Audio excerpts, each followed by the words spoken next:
Komponen ini punya pengaruh penting banget nih buat kenyamanan berkendara kita. Bisa empuk, bisa keras, bisa limbung, atau bisa jadi stabil.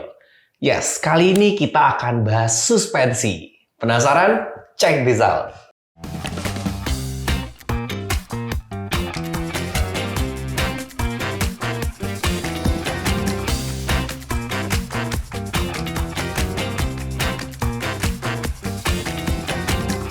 Halo Sobat Seva, balik lagi di konten Di Balik Mesin barengan sama dosen otomotif kita, Pak Dadi.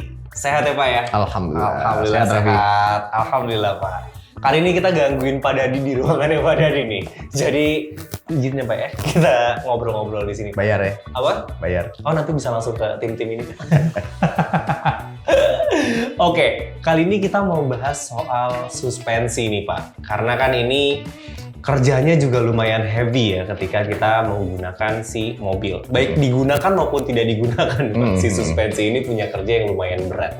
Kita akan mulai dari jenis-jenis suspensi nih Pak. Tapi mungkin supaya lebih enak ya Pak, kita persempit dulu nih Pak. Karena kan jenis suspensi ini banyak nih Pak. Jadi kita mungkin persempit ke mobil-mobil yang sering kita lihat di jalan aja deh. Passenger car gitu ya. Atau mobil niaga yang kecil-kecil atau yang agak besar dikit gitu. Mungkin boleh Pak. Jenis-jenis suspensi itu apa aja sih Pak? Oke, mungkin ke definisi dulu ya. Boleh. Suspensi itu sebetulnya komponen-komponen, satuan komponen yang berfungsi menanggung beban. Jadi kasihan ya menanggung beban. Pak, iya Pak. Untung bukan beban keluarga yang dia tanggung ya Pak ya, beban mobil Pak. Menanggung beban, load lah ya. Load ya. Dan jadi dia selain load, dia juga berfungsi untuk menentukan handling dari mobil. Oke. Berfungsi juga untuk menentukan kenyamanan. Jadi ya kalau kita lihat itu kalau gerobak gitu kan menanggung loadnya di asnya ya. Yoi bener. Asnya sama rodanya. Nah mirip-mirip kayak gitulah. Oke. Nah, terus banyak tadi dibilang untuk tipe suspensi. Tapi kalau saya sih lebih cenderung untuk membaginya ke kedua aja. Oke. Satu independent dan satu dependent. I see. Jadi kalau independent itu antara roda kanan, roda kiri itu sebetulnya terpisah. Dalam arti kalau yang satu ada gerakan ke atas yang nggak berpengaruh ke yang satunya gitu ya. Oke. Sementara yang dependent itu gerakan di satu sisi akan berpengaruh ke sisi yang lain. I see.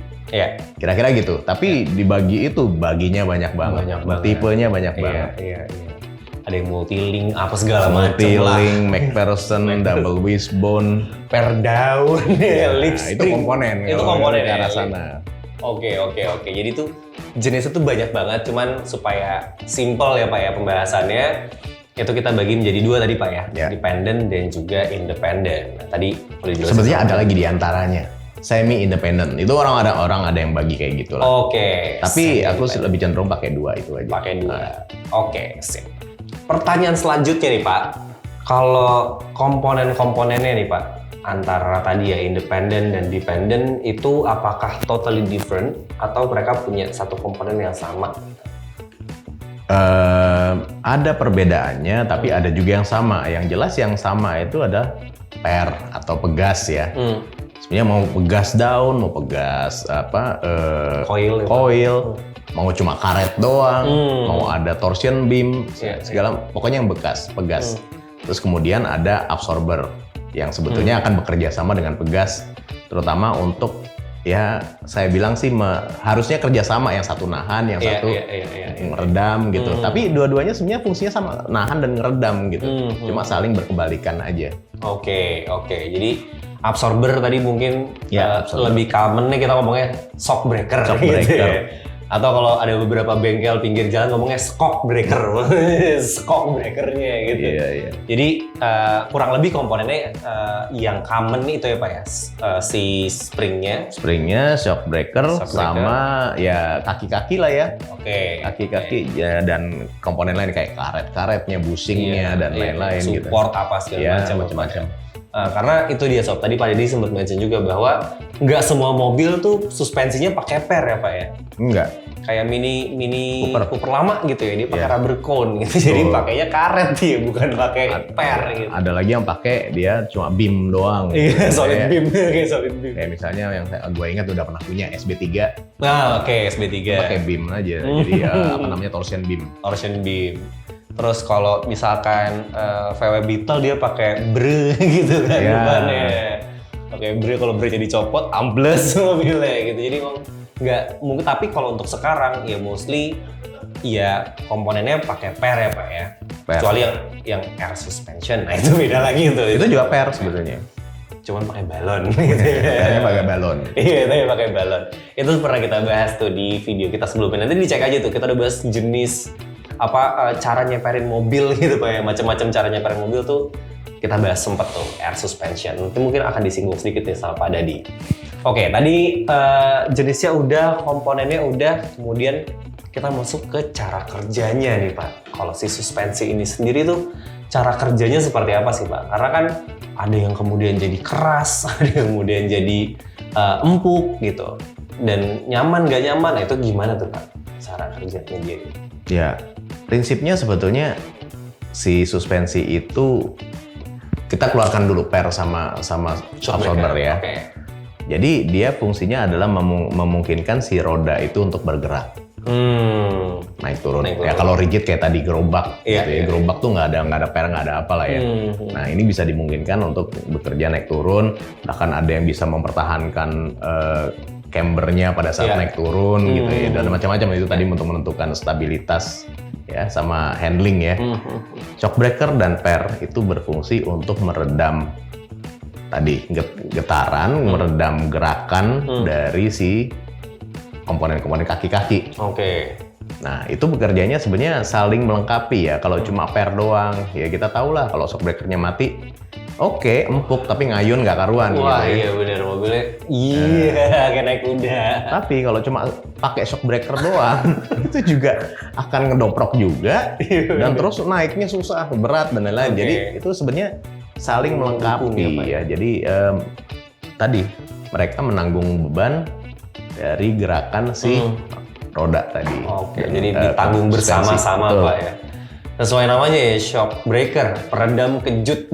Jadi emang supaya mobilnya begitu bannya turun, kitanya nanti turunnya gitu Iya. Pak ya. Ada delaynya gitu. Atau bahkan kalau mobil-mobil high end tuh kitanya nggak berasa tuh Pak ya. Kena lubang, kena polisi tidur apa segala macam. Oke, jadi cara kerjanya gitu Sob. Meredam si getaran yang terjadi di roda ya Pak ya.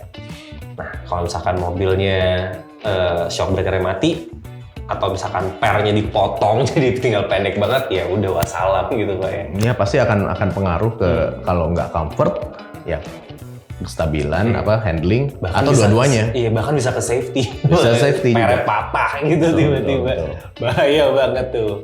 Oke. Selanjutnya nih Pak, pertanyaan selanjutnya. Kalau untuk si komponen suspensinya ini sendiri nih Pak, apakah kalau dia kan emang ada umurnya ya Pak, kalau misalkan emang tadi shocknya mati ya ganti gitu kan. Nah, tapi apakah komponen ini tuh perlu dirawat nih Pak, supaya umurnya bisa lebih panjang atau kita lebih enak pakainya dan lain sebagainya gitu Pak? Ya sebetulnya ini komponennya sebetulnya paling jarang dilihat ya. Misalnya dibanding komponen mesin, transmisi, rem segala macam. Ini komponen yang sebenarnya kalau nggak ngerasain apapun, kasarnya ya nggak perlu dilihat, Iya, di repair. Tapi sebenarnya tetap akan ada perawatannya gitu ya. Jadi terutama perawatan itu memang melihat apakah ada potensi retak atau getas atau pecah, terutama di karet-karet ya, atau rembes di absorber misalnya. Oke. Jadi Dan, emang dicek aja Pak ya. Betul, sebetulnya. dicek aja sebetulnya. Tapi akan lebih memang fungsinya lebih banyak diganti pada saat dia rusak. Oke, jadi emang semi fast moving part sih sebenarnya Pak ya. Iya, Dibilang gitu slow lah ya. enggak, dibilang slow cepat-cepat betul, banget betul. juga enggak Ya. gitu. Tergantung sama cara pemakaian dan medan yang Cuma dilalui. banyak orang yang nggak ngerasa ya. Maksudnya mungkin udah saking biasanya bawa mobil itu gitu ya. Begitu kita masuk ke mobil orang itu, ini suspensi udah nggak enak, udah beletak-beletuk gitu. Tapi orangnya mungkin nggak ngerasain atau mungkin dia standarnya ya kayak gitu. Iya gitu. bener. Nah itu padahal harusnya udah diperiksa. Atau dia udah ikhlasin Pak, ya udah deh emang belum ada nih dananya buat servis. Enggak sih, tapi ada orang yang, oh saya baru tahu tuh Pak kalau itu nggak normal gitu. Itu suka kejadian tuh. Oke. Karena tadi ditandai sama ada bunyi-bunyi juga Pak ya. Bunyi atau naikannya apa? Ya tadi iya, bener. keras atau ngayun. Bener. Jadi emang secara perawatan ini tergolong yang less maintenance ya Pak. Karena emang kalau rusak ya tinggal ganti. Gitu. Dan rusaknya juga bukan hitungan bulan gitu. Nah, biasanya tahun ya. Hitungan tahun. Apalagi kalau kita pakainya hati-hati, nggak asal hajar lobang gitu Pak ya. Nggak sering bawa muatan banyak gitu. Itu insya Allah awet sih shock breakernya. Nah, kalau untuk shock breaker sendiri nih Pak, kan ada yang tipenya gas, ada yang tipenya oli. Nah itu apakah membedakan kenyamanan berkendaranya Pak? Bukan hanya itu ya. Ada yang 2 tabung, ada yang 1 tabung. Oh iya. Ada yang magnetik malah. Iya, itu udah yang langitan. Udah level langitan. Pakai magnet udah nggak pakai. Macam-macam. Tapi ya jelas rasanya bukan hanya dari apa desain ya, tadi gas atau itu, tapi basically apakah si karakteristik dari si absorber itu sesuai sama mobil yang dipakai, atau pemakaian si mobil itu gitu. Kebutuhan pemilik mobil ya Pak ya. Betul. Karena ada ya seringkali kita, ganti yang lebih mahal ya, belum tentu enak. Karena karakteristiknya terutama boundary bound, ya, nah, yang disebut boundary bound itu akan sangat spesifik terhadap mobil atau kondisi pemakaian. Iya. Karena uniknya gini Pak, ada mobil yang ketika kita pakai sendiri kok nggak enak ya, tapi begitu muatannya full, ini enak banget nih mobil. Ada gitu. Juga yang mobil yang jalan pelan, jalan gini kurang enak, tapi begitu jalan kenceng enak banget. Bener, itu macam-macam tuh, tergantung sama jenis suspensi dan kegunaan si mobilnya itu sendiri ya Pak. Kayak mungkin waktu kita cobain Hilux Raga ya Pak, itu kan begitu muatan kosong sama muatan isi, itu jauh lebih enak pas muatan isi mobil. Jadi karena tadi emang fungsinya untuk bawa barang, begitu dikasih muatan, pernya bekerja dengan sempurna jadinya sesuai dengan purpose awalnya gitu ya Pak. Oke, ini luar biasa loh, ini kita belajar tentang suspensi hari ini karena ini masih kulit-kulitnya aja Pak ya. Karena kalau dibahas dalam 2 hari lah videonya durasinya karena banyak banget jenis-jenis suspensi. Tadi kita udah bahas tentang jenis-jenisnya ya Pak, terus komponennya, cara kerjanya sampai ke perawatannya. Jadi make sure kalau misalkan emang di rumah udah ada mobil gitu ya, coba deh perhatiin sistem suspensinya ya Pak ya, karena supaya kita kenal gitu sama mobil kita. Ini sebenarnya konten di balik mesin itu supaya kita bisa lebih dekat sama mobil pelan-pelan gitu Pak. Kita belajar dari kaki-kakinya, dari mesinnya, dari cara penggunaannya, bahkan kita udah bahas juga tentang pengeremannya ya Pak di video yang sebelumnya. Itu supaya tujuannya kita lebih kenal sama mobilnya dan kita lebih tahu cara merawat mobilnya gitu ya Pak. Oke Sobat Seva, sekian dulu video di balik mesin kita kali ini. Terima kasih banyak Pak Dadi. Terima kasih atas ilmu dan juga waktunya. Nih kita belajar banyak lagi hari ini tentang suspensi. Kalau lu pengen tahu tentang mobil atau tentang otomotif lainnya, itu bisa langsung taruh di kolom komentar nih. Nanti akan kita bahas ya Pak ya. Kalau misalkan emang relevan, jangan tiba-tiba bahas Boeing 747 dong. Nah itu udah mulai di luar radar tuh kalau itu tuh Pak. Itu mungkin kita bisa bikin segmen sendiri nanti bahas terbang-terbangan. Cuma kalau misalkan masih tentang seputar mobil, bagaimana perawatan, pengen tahu komponen apa, itu nanti insya Allah bisa kita bahas ya Pak ya. Siap. Oke, terima kasih Sobat Seva yang udah nonton. Jangan lupa like, komen, dan share video ini ke teman-teman lo. Subscribe juga channelnya Seva by Astra dan nyalakan lonceng notifikasi supaya lo nggak ketinggalan nih video-video otomotif lainnya dari kita. Kalau pengen lihat tips-tips yang ringan-ringan, langsung cus aja nih ke sosial media kita yang detailsnya ada di description box di bawah. Kalau gitu, saya Raffi. Saya Dadi. Thank you yang udah nonton. See you on the next video. Bye!